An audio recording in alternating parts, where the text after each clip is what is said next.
Welcome back to another installment of Lectures with Baker. I don't know, whatever you're calling this. Whatever this. At this point, you're probably tired of listening to my voice, aren't you? It's okay.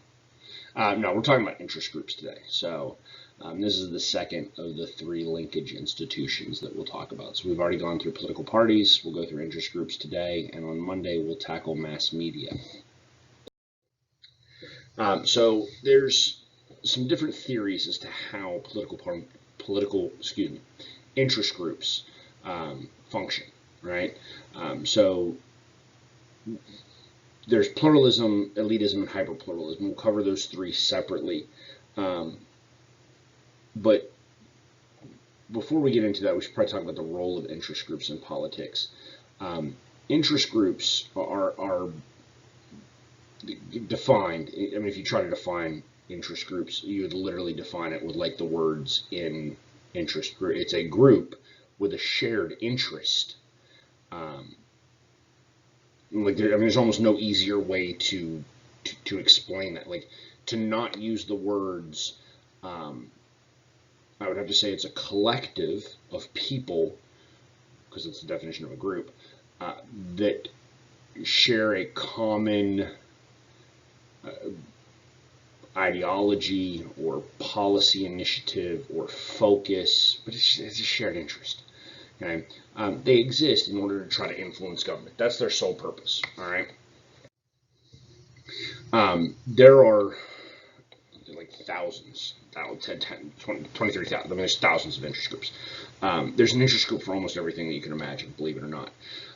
They're wildly different than political parties. Although some people will sort of, to make a connection for you. So we talk about political parties. Political parties are a group, right? And they have a shared interest. So they're an interest group.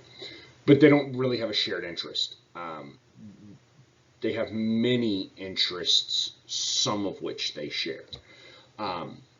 Interest groups tend to be more narrowly focused.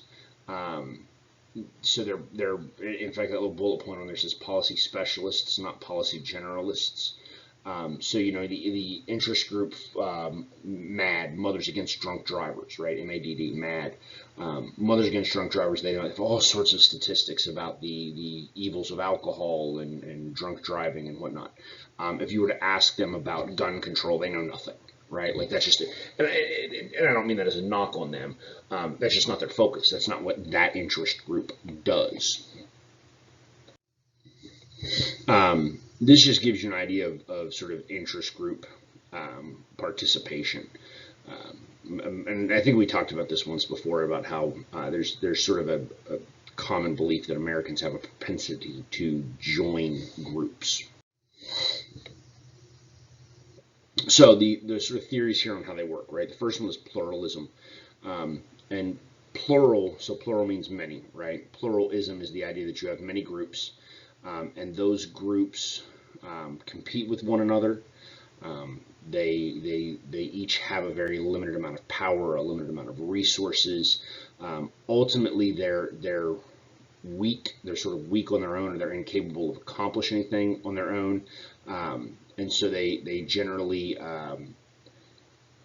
will work with one another at various times, but you see shifting loyalties amongst the groups. So in pluralism, group A, D, C, and X might work together one time, and then the next time, A and C are together, but X is on the opposite side or whatever. And that's sort of the concept of pluralism and how that works, right? With pluralism, no one individual group gains or becomes too dominant, right? Like no one individual group can basically go it alone. Even with pluralism, though, some concessions to it. Like if you think we have pluralism in this country, groups are not all equal in terms of power. There are some that are more powerful than others. Although, again, in pluralism, there's not a dominant group. And in a pluralistic sense, not all interests are equally received. It might be the best way of trying to explain that. So again, you saw the statistic earlier. It's 23,000 different interest groups. It's 23,000 different ideas. We don't treat the ideas equally, right? Like some ideas receive more attention than other ideas. Elitism is the second theory, and with an elitist system, power is held by very few. This is probably the system that we work in, that we operate in. It's gonna share some similarities with the next one, hyperpluralism. But this is the idea of sort of the few operating at the expense of the many, where a few wield enough power, they're large enough, they're broad enough, right? Meaning they can sort of touch multiple states or even nations in order to try and achieve its goals. But it's pluralistic in the sense that you have a whole bunch of groups, but it's elitist in the sense that you have a small percentage at the top that are doing everything, and they're doing it at the expense of everybody else. So these people up here wield the power, and everybody beneath them is just sort of fighting for table scraps, might be the best way of explaining it to you. And then hyperpluralism is basically the idea of sort of pluralism gone sour, right? So with hyperpluralism, you end up in a situation where everything grinds to a halt because no one is willing to work together anymore. The groups seem to be out of control. They all seem to be singularly focused. There's no compromise. There's no discourse. The government tries to appease all of them, which the government obviously cannot do. And it ends up in some situations where, for instance, like the U.S. government, the U.S. Department of Agriculture, for instance, like subsidizes tobacco farming, right? Like literally, the U.S. government like gives people money to grow tobacco. Yay! So we can all smoke and get cancer and die. And then the HHS, Health and Human Services, like spends boatloads of money trying to convince us not to smoke those cigarettes that the government paid to make. Sounds kind of foolish, doesn't it? But that's sort of hyper pluralism. It ends up becoming very contradictory, and you certainly have some of that in America today, which is why there's some aspects of that with elitism, right, where you don't get as much done, especially amongst like smaller ideas, and even smaller ideas that are popular ideas. They don't necessarily get accomplished. I don't know of anybody who's like, I love cancer. I think all of us would like to get rid of cancer and lung cancer and throat cancer. Yet, with the hyperpluralistic sense, we're still like helping prop up companies like R.J. Reynolds, cigarette manufacturers. What makes an interest group successful? It can depend on the structure of the organization, their financial resources, how well they fundraise, the intensity of the group. Is it something that like the NRA, for instance, like, oh my lord, those people are crazy, right? Like literally the NRA will sit there and if they dislike you a little bit, like they're convincing people like, oh, everybody out for our guns, they're gonna take our guns. I mean, maybe, I don't know, but like, these people are like Charlton Heston from my cold dead hands. If you don't know that quote, your parents probably do. God, now I feel old. So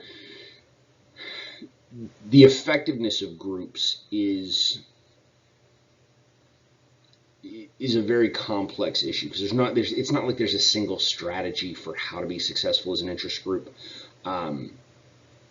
again, like we're talking, this is government, this is American government, so money obviously is a huge factor.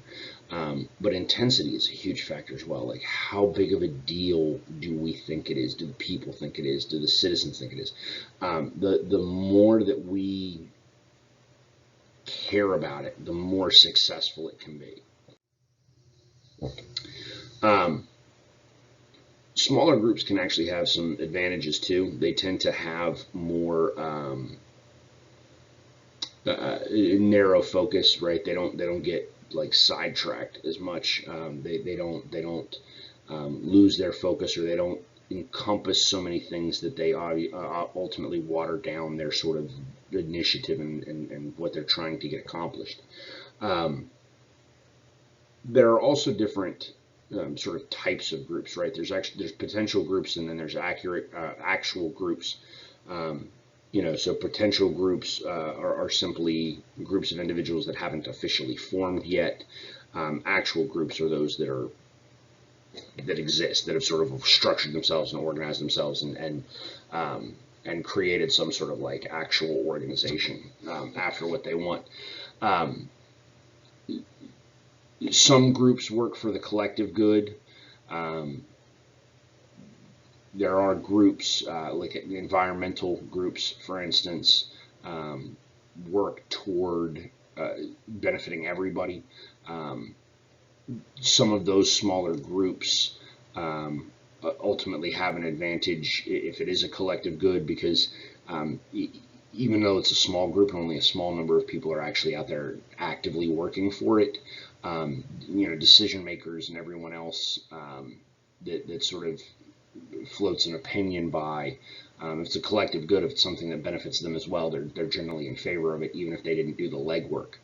Um, Small groups also don't have the free rider problem, and so the free rider problem is basically the idea of people that are benefiting from the group without doing any of the work.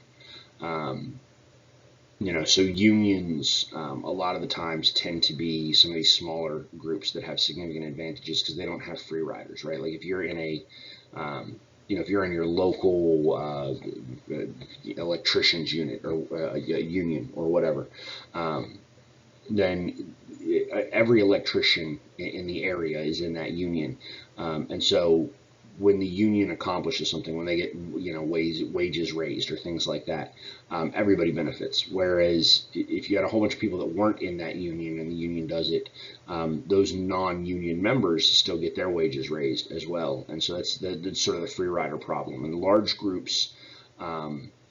larger groups can tend to have that free rider problem where people aren't willing to sort of do the work and they just want to be pulled along, and it can actually be detrimental to the effectiveness of the group. The intensity obviously matters a lot. Psychology comes into play a great deal. Um, Again, we've talked about this at least a little bit, the concept or the idea of being for or against something. So you look at the abortion, for instance, and abortion obviously has interest groups behind it. But you have pro-choice and then you have pro-life. You don't have anti-choice people. That just sounds terrible. You don't have anti-life people. That sounds worse.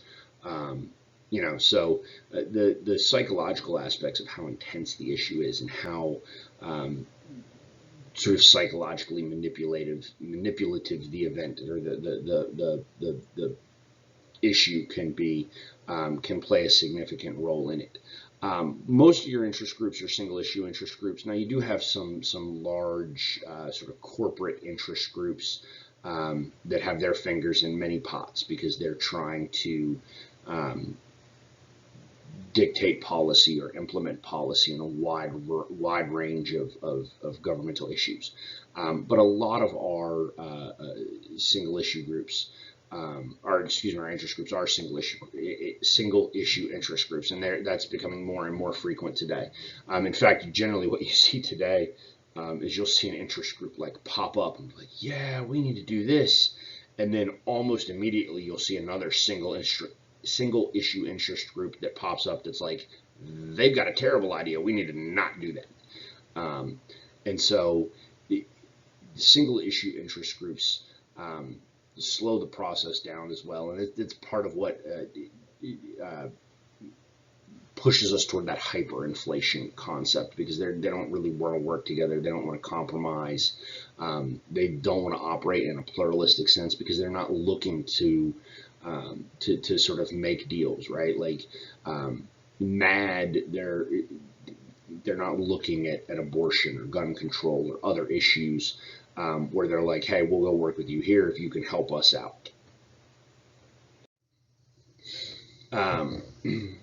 Obviously, again, I mentioned this a minute ago. This is the American government. Money runs the government. Money runs the world. I don't know. We talked about the golden rule yet? You don't know y'all know the golden rule? Because your parents lied to you. The golden rule is not be nice to everybody. Like, if anything, we learned that last night in the debate, didn't we, guys? No, 2 nights ago. You're watching this. Sorry, I obviously recorded the night before. No, the golden rule is he who has the gold makes the rule. Money impacts this. The more money that an interest group has, the more they're able to sort of flood media and social media with advertising and other sorts of propaganda. I don't want to use the word propaganda because that has a very negative connotation. I don't think it's propaganda to try to convince somebody, that a woman should have a right to choose, or that all babies should be born. I think it's just a personal opinion. To me, propaganda is trying to like trick somebody into believing something. So wealth sort of greases the wheels on a lot of things. Your really wealthy interest groups interest groups give significant amounts of money to candidates, and that money basically buys access. It buys, I hate to say it, but like it buys access. Like interest groups will contribute to candidates' campaigns and do things like that in order to try to get candidates to support what they want. Now, it's not always successful. I mean, obviously, as I mentioned a minute ago, you have interest groups on both sides of an issue, and both of them are trying to, spend money and grease the wheels and get votes. I don't want to call it bribing. We'll see it in a few slides when we talk about lobbying and what it really is. So how do they try to shape policy? Because this is their ultimate goal, right? Like we talked about this, like political parties, their ultimate goal is to win elections and then sort of govern. Interest groups, their main objective is to shape policy. They want to dictate to government how they're going to behave about a certain issue. And they do it through basically these 4 concepts, right? Lobbying, electioneering, litigation, and going public.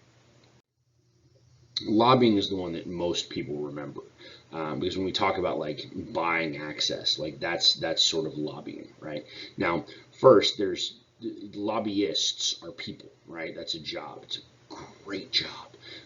Like you can make like 6 figures as a lobbyist, and you get like an Amex Black card from your lobby that allows you to go and like buy tickets to sporting events or concerts so that you can take congressmen with you and all kinds of stuff. And again, that's why it's sort of seen as bribery. Like the way I used to explain it to kids is if I'm a lobbyist and you're a congressman, and let's just say I work for I don't know, let's say I work for Planned Parenthood, right? And we keep falling back on abortion because I think it's an easy topic to talk about because we actually kind of understand it, right? So if I work for Planned Parenthood, obviously I'm a lobbyist that is a pro-choice lobbyist, right? And so I take you out, we're going to go to dinner, and I'm going to explain to you why this latest piece of legislation, this latest heartbeat bill needs to not be passed in the legislative body. And so in order for me to like give you my little spiel on why it should not be passed and what should we be doing instead, right? We're going to sit down and we're going to have like a working dinner. I'm going to take you to a ridiculously nice, like Washington, D.C. 5-star, like Michelin rated restaurant. We're going to have some Kobe beef and some lobster, a little caviar on it. I'm going to get you some like $300 a shot scotch. You know what I mean? Like that'll be before dinner with the appetizer of I don't know, like I don't know what I don't know. I'm a teacher. I don't know what expensive appetizers are. But you buy the ridiculously nice bottle of wine. I mean, I'm talking like a dinner that just the two of you might run $3,000 or $4,000 for dinner. And that little black card comes out and just, and the lobby pays for it, right? And now technically, like, because then we think about it and we're like, dude, that congressman just got bribed. Not really, because if we took that exact same scenario out of Congress, you know, and I worked for Chevron, right, and you worked for DuPont, and I was trying to get DuPont to do something for Chevron, and I took you out and bought you all that stuff, and then, like, I'm going to get DuPont to pay. Wait, did I work for DuPont or Chevron? Whatever, you get my point, right? My company's going to pay for it, and then your company is like, hey, yeah, we'll work with you. Well, I didn't bribe you, and plus we can both write that off on our taxes because it was a work expense. It's the same sort of concept, and so I don't want to. Like, that's what kids always remember, like that weird pseudo date where it was like, hey, I'm gonna wine you and dine you, and then I expect you to vote my way. Lobbying is a lot more than that, and in reality, lobbyists. It sounds like a negative thing, but there's actually some real positives to it as well. You know, you look at Congress. Congress has the House of Representatives has 435 people, right? The Senate has 100. That's 535 dudes or ladies that have to know everything. I mean, like everything, right? Like I'm an educated man. I know a lot about education because I'm in education. I know a lot about the military because I'm in the military. You know, I'm a pretty big like Supreme Court junkie. So like I understand the judiciary. I could be on a judiciary committee and I would understand that. I could be on an armed services committee. I would understand that. I could be on an education committee. I would understand that.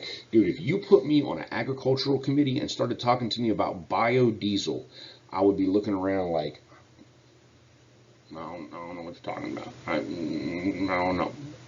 Like, I think it's made out of corn. Maybe. What lobbyists can do, though, is lobbyists can help fill in those gaps of knowledge, right? So again, if we go back and we said a minute ago that lobbyists are specialists. They're not generalists, right? So now, all of a sudden, if I'm in Congress and I need to know about biodiesel, well, a lobbyist is a good place to go because they actually have the information. So they do provide expertise to candidates, or excuse me, to congressmen, right? They do help with campaigning and fundraising and things like that. But ultimately what really happens is sort of lobbyists provide expertise to candidates, and then candidates sort of in turn provide the law that's necessary to get whatever needed to be done. There's a term on one of these slides that I missed called iron triangle, but that's basically what it is. And I'll find a visual. Usually when we do this, I draw it on the board and try to explain it to you that way. But I'll find a visual for you for iron triangles. We'll talk about that in far more detail because we Congress and bureaucracy, which are two concepts we haven't talked about yet. Those are the other 2 points of that triangle. But interest groups are one of them. And so you have some knowledge that's going from the interest group to the congressman. You have some knowledge that's going from the interest group to the bureaucracy. You have some financial incentives from the interest group to the congressman's reelection campaign. That's the basic concept there. These are just some of the big sort of spenders in terms of lobbying. And obviously, pharmaceuticals is at the top there. Insurance is right behind it. Because the reality is those are two of the biggest sort of like scams in America, right? I mean, you look at it, the dude who invented or found insulin, right, or invented it, whatever, like created insulin for diabetics, gave away the patent, like gave it away. He didn't want to make money off of it. He just wanted people to be able to have insulin so they didn't die. And now insulin costs thousands of dollars for a single shot, right? It's like 2,000. In fact, what was the dude's name? The pharma bro, Martin Shkreli, that basically tried to go out and buy up all companies that made insulin so he could jack the price way up. Because guess what? People are going to pay for it. Like no matter what the cost is, they're going to pay for it. Because if they can't pay for it, they're going to die. Like that's it. Insurance is sort of the same thing, right? So you look at healthcare insurance, for instance. We have what is a just ridiculously complex, convoluted system to where really, really smart people, I mean, doctors don't even really understand health insurance all that well. You go to some doctors and you ask, well, what am I going to pay for this? They're like, I don't know. I don't deal with the billing because I don't deal with the insurance. Like, I don't know, right? So these are people that spend significant amounts of money in order to try to get policies that are beneficial to them. The NRA is a really good example of an interest group as well. Obviously, they're the National Rifle Association. Electioneering, so this was the second one. This is actually going out and campaigning, trying to get people to vote, trying to sway voters, creating PACs, which are political action committees that can raise money. Those monies go to Congress. In fact, PACs predominantly give money to Congress. Super PACs give more money to the presidency. And the reason PACs give more money to Congress is because you can have a single PAC that supports 100 or 200 congressmen. So when they raise boatloads and boatloads of money, the PACs are only allowed to give a certain amount to the actual candidate. But again, if they're supporting 200 candidates and they're allowed to give $5,000 to a candidate per election, I'm not good at math. Is that $1 million? I think that's $1 million, right? So if a PAC is raising, a couple of $1 million a year, they might actually burn through that with a primary election and then a general election, and you might actually have a runoff election, which they can give money to that too. So that's a significant way that they help with the electioneering aspect. Litigation, this means to sue, right? To go through the court system, and the interest group that I use historically to explain this to kids is the NAACP, right? So the National Association for the Advancement of Colored People, right? I never remember what NAACP stood for. So they were actually really, really good at sort of utilizing the court system to fight things. Now that's not to say that they didn't engage in other behaviors as well, right? But like Brown versus Board of Education, which is the Supreme Court case, it's one of your required cases, and we'll get to it next unit when we talk about civil rights and civil liberties. But it's a case that desegregates education in America, right? Well, that case was brought about by the NAACP. Like they're an interest group that's sort of cherry picking. Like here's the kids we want to use, and here's how we want to go and do this, and here's how we want to set this up, and we're going to go through these courts in order to get this accomplished. Right? So they're basically suing for the enforcement of laws, or they're suing for sort of laws to be deemed unjust, right?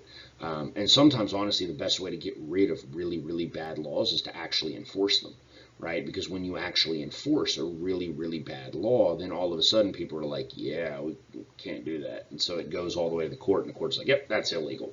And you get rid of it quicker than what you could do if you tried to get Congress to like repeal it or overturn it themselves, because Congress doesn't work real fast. Amicus curiae briefs are it's a Latin term that basically translates into friend of the court. really good example right now. I don't know. I follow stuff like this, but I haven't looked it up.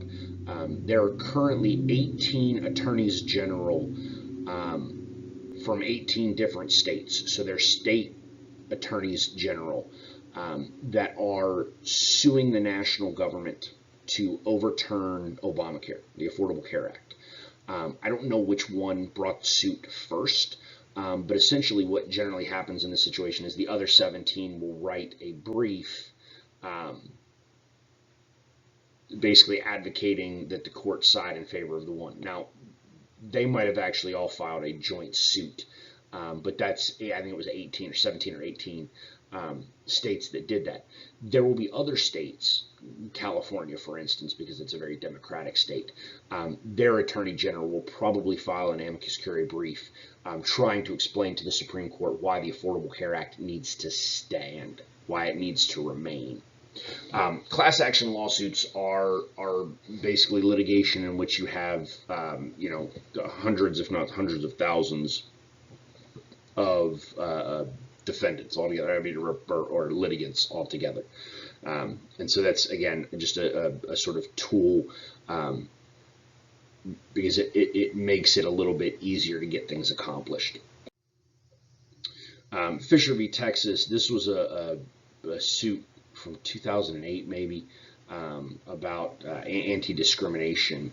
And so it's one of those things that made its way wound through the court system, made it all the way up to the Supreme Court, in fact, to determine whether or not race could be an admissions criteria for the University of Texas. That poor little white girl there, she had to go to LSU. How terrible.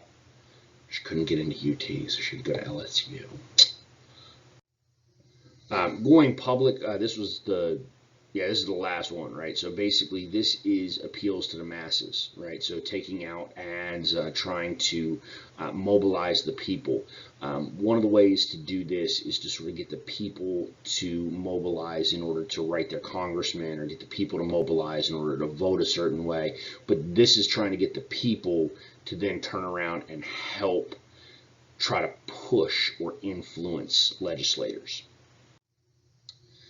Right, that's just an interest group rally. Protesting or organizing is a pretty successful or pretty strong tool, pretty commonly utilized tool of interest groups. There are various types of interest groups. So there's economic interest groups, those interest groups that care about minimum wage laws or other sorts of economic issues. There's environmental interest groups. Interest groups that, like the Sierra Nevada Club in California, or is it the John Muir Club? I don't remember the name of it, but there's those equality interest groups. Again, like the Fisher v. Texas people that are trying to determine what sort of equality we can have in terms of racial relations. There's consumer interest groups. And then there's other sort of public interest groups. So those are things that are sort of aimed at the people as a whole, right? So interest groups that are trying to, have labels on GMO foods and things like that. So economic, those are laborers, right to work, anything that's business, anything that is, trade, international trade, large industry, minimum wage, all that stuff. Those constitute our labor, our economic interest groups, right? Environmental interest groups. A lot of these spring up after.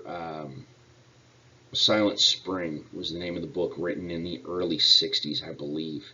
And they're obviously aimed at our environmental policies. They're generally influential. They're becoming significantly more influential. Their influence, although is raising, is increasing. Environmental interest groups tend to struggle economically, fundraising wise. They tend to not raise as much money. They tend to bring far more ideological people with them, people that are willing to give up time and energy. So basically, there's like two ways to contribute to an interest group. One, you can just write them a check, like, hey, here's $50 to help your cause. Or two, you can be like, hey, I'd like to volunteer. Like, I want to come help. I want to come stuff envelopes. I want to come do this. I want to come do that.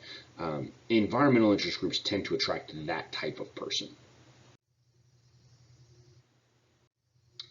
Equality interest groups. These are interest groups that are interested in trying to sort of regulate equity issues, right? So the National Organization for Women is a good one. NAACP, which we already talked about with Brown versus Board of Education, is a really good example of an equality interest group. And then consumer and other public interests. So these would be things like collective goods, those things that sort of help everybody. Again, GMOs, trying to think of other public interest groups.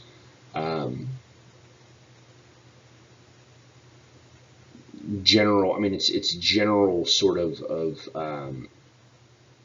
ideologies that are ultimately beneficial to the collective, like the majority, or usually even a super majority of people, meaning, you know, better than 60%, 2/3, 3/4, something like that. So interest groups in democracy. Interest groups exist within democracy. They're actually a part of democracy. Again, within democracy, we sort of organize ourselves into groups because groups wield more power. And so the groups are protected in our democracy. The First Amendment affords you the right to petition the government, which is what interest groups do. A petition to the government is basically a request for something. And so interest groups do that. And they aim to influence or impact governmental actions. So they are heavily involved in the scope of government and the actual behaviors of government. So when you look at it, I mean, do we have pluralism? Probably not. We're probably somewhere between elitism and hyperpluralism. I would argue we talked about this, the second little bullet point there, you know, the concept of corruption. I mean, you go back and you look at the lobbying aspect, and it looks like maybe they're buying congressional votes. But here's the thing: like, if you're if you're Planned Parenthood, right? We'll go back to abortion because it's so easy to talk about. You know, if you're Planned Parenthood and you're a lobbyist for Planned Parenthood, like, dude, you don't take Ted Cruz out to dinner. Like, you know, Ted Cruz ain't voting with you, period, right? Instead, you're taking Nancy Pelosi out, right? And you're buying her dinner. But guess what? Even if you didn't take Nancy Pelosi out and buy her dinner, she's still gonna vote the way you want. The reality is, and this is my opinion. I don't think. I mean, as much as I think our government is corrupt and just morally bankrupt, I don't think that interest groups and lobbying are what morally bankrupted us. I don't think that's what created a vastly corrupt government. I think the reality is that interest groups are propping up people that they know are going to vote the way they want them to vote, and it's not that they're buying the votes, right? They basically buy the votes in electioneering, you know, and contributing to specific campaigns, not through lobbying and taking that dude out for the, you know, $200 Kobe beef steak with the lobster tail. And now I'm hungry. Gridlock. Interest groups, again, with a hyperpartisan concept. Gridlock is the idea that you basically grind everything to a halt and nothing gets accomplished. And so do we have gridlock? We do. Some of it's related to interest groups. But a lot of our gridlock right now, and a lot of our gridlock really over the last like 20 years, is sort of hyper partisan gridlock. And I can't say for certain that it's not more than 20 years, but you go back and you look at Bush 2, for instance, or actually let's start and look now, right? Like you look at Donald Trump and you got a whole bunch of liberals that run around the country all the time. They're like, that's not my president, not my president. Look, dude, you're an American, that's your president, whether you like him or not, right? And it's ironic because, 5 years ago, when you had a whole bunch of like conservatives running around being like, Obama's not my president, those people were like, man, yes, he was.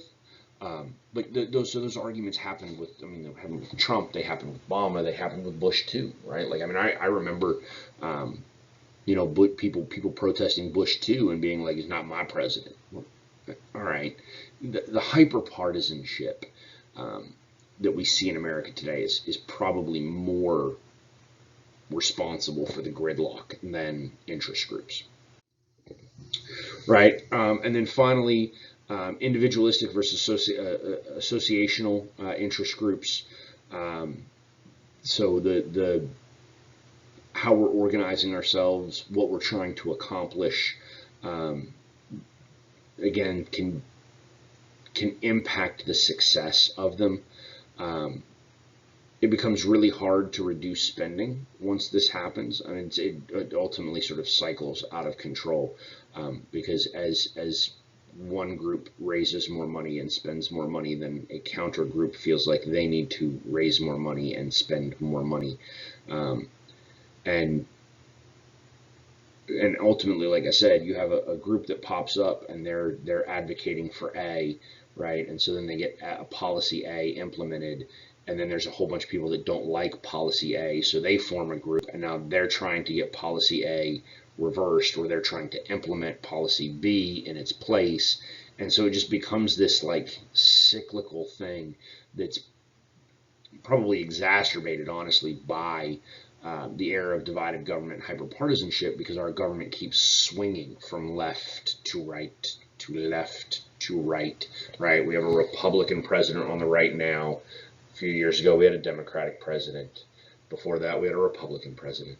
Before that, we had a Democratic president. Before that, we had a Republican president. Like that concept, and it's really been since like the 60s. I mean, basically since Kennedy and LBJ, and then you had Nixon, and then you had Carter, and then you had Reagan Bush, and then you had Clinton, and then you had Bush, and then you had Obama, and then you had Trump, and so that's sort of what it is. So hopefully this gives you an idea about interest groups. You've got should be chapter 10 on the reading quiz tonight to go along with this. And then tomorrow's a half day. So if you're watching this, you're one of the virtual kids, there's no Zoom. I actually won't be on campus in the morning. So basically during the school day, I won't be on campus. My daughter has her 5-year-old checkup. So I will be with her. But you'll see a little video, a little report about a lobbyist and a guy that worked for interest groups and sort of how he did what he did. And it really shows you some of the negative aspects of how it really does cycle out of control. All right. If you got any questions, as always, email me and I'll get back to you as soon as I can. Thank you.